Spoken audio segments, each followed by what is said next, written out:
Hi, and welcome to Bitches of Horror. Unfortunately, this week Sarah can't be with me because she just got back from Vegas and she's sick, but she'll be back for the next episode, so don't worry about that. This week, our special introduction is with Joyce Yoo and Shane Borza. They're going to talk about their movies Violent Night, Lesbian Western, and Turbines. So, here they are. Enjoy!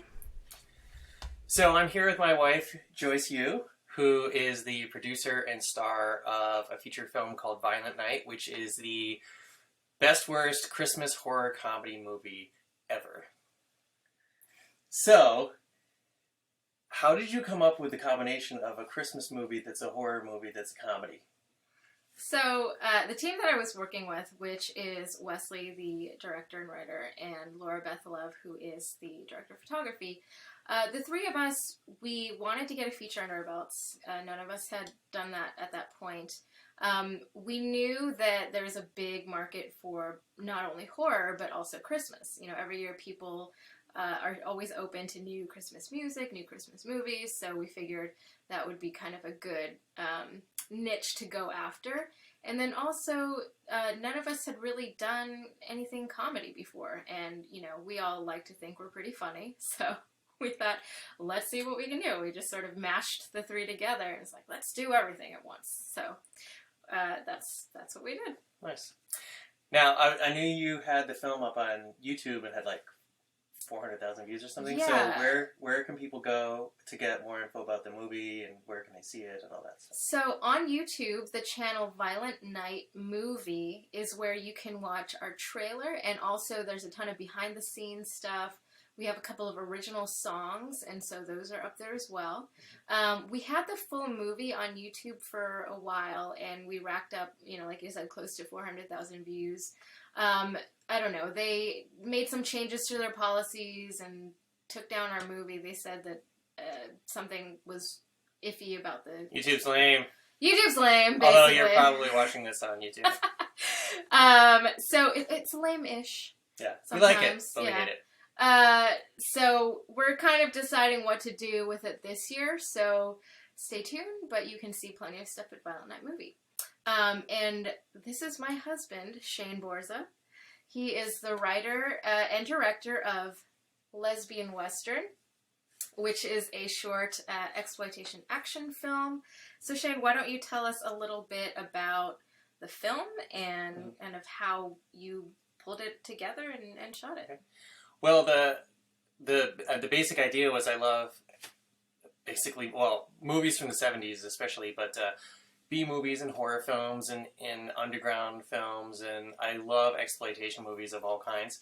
And I just kind of like the gritty, like, it just felt like a bunch of people were sitting around and one of them was like, hey, we should make a movie right now about this. And they were like, okay. And some of them were terrible, but they just feel very genuine and true, even if they're outrageous. But so specifically, the idea for this came out of the Clint Eastwood Man with No Name films.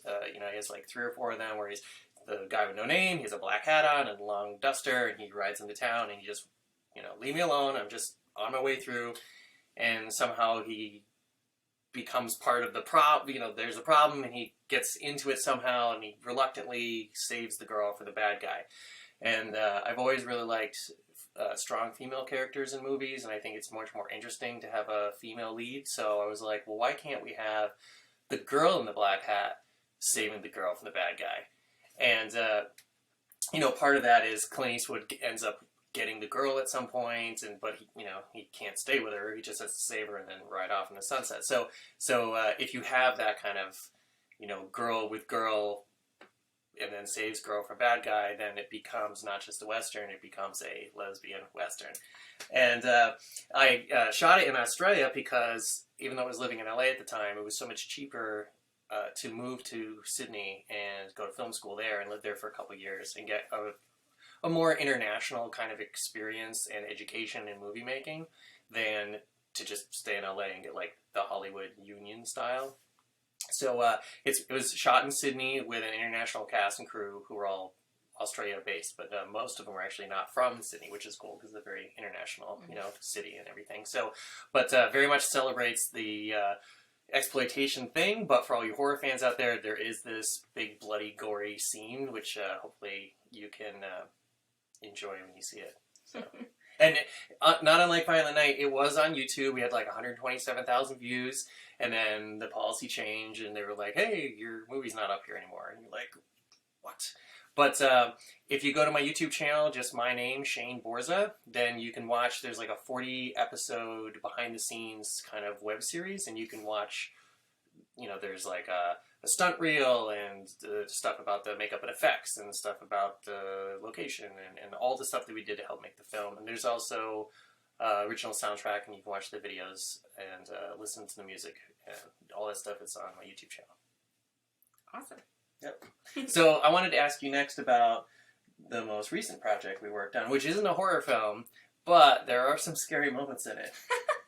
Oh, well, it's a project you might be familiar with.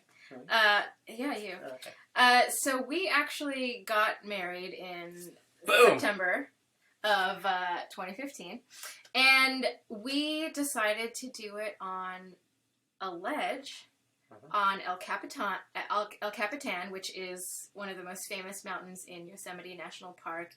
It is also one of the most famous kind of destinations for climbers. And we did a wedding. It was a climbing trip. And then we also decided that we were going to make a film out of it. So we recorded kind of the process, which was basically 6 months of training, not only for ourselves, but also an additional team of 4 who would come up with us. Our best man, maid of honor, the officiant, which happened to be my dad, and also our camera guy. Mm-hmm. So we trained for 6 months to get in shape and, learn the gear, because a lot of our wedding party / wedding team were not experienced climbers or big wallers. My maid of honor is actually afraid of heights, and my dad is 62, never climbed a day in his life. So there's a lot of work to be done over those 6 months. And then we then recorded the ceremony that we had on the ledge. Mm-hmm. And we also had to come up with outfits that were our wedding clothes but could be functional for climbing. So we just finished the cut, and we will be sending it around to film festivals. And right now you can find information at lcapwedding.com, and then also joyceandshane.com, which is more sort of like the story for friends and family. It's photos, things like that. So look for it coming soon somewhere. And especially if you're afraid of heights, it will be a horror movie. But it's also a wedding. Yes. Which, if you're scared of weddings, it's also a horror movie. For those people. Yes. There you go. Well, I gotta tie it in, Of course. So Shane would love for you to kind of share a little bit about your upcoming feature, Turbines, which is a horror thriller. So while I was in Australia, I was really good friends with the stunt team, which is Igor Breakenback and his team, which is out of Bondi, which is one of the towns in a suburb of Sydney. And we worked on a lot of feature films together and a lot of stunt work together. And he came up with this great idea, wind turbine syndrome, which is a real thing. And like most horror films, what they do is they take something that's real, and then they just kind of skew it a little bit and go, imagine if this thing was that thing, and then you run with like the horror idea, So wind turbine syndrome is a real thing that people that are exposed to the kind of low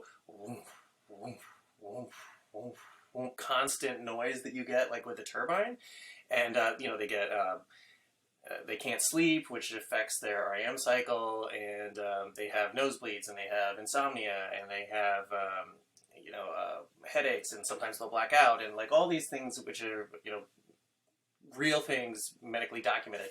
So we said, okay, well, what if you had someone that was driven insane by that, and they became a killer out in the middle of nowhere in this little outback town where people can just disappear or go on walkabout, and it's fine for them to not be seen for months, and so it would take a while for anyone to notice that anything is amiss. So we spent a month shooting that film right before I left Australia, and like most indie films with no money, it's taken a couple years to get done, but it should be coming out in 2016.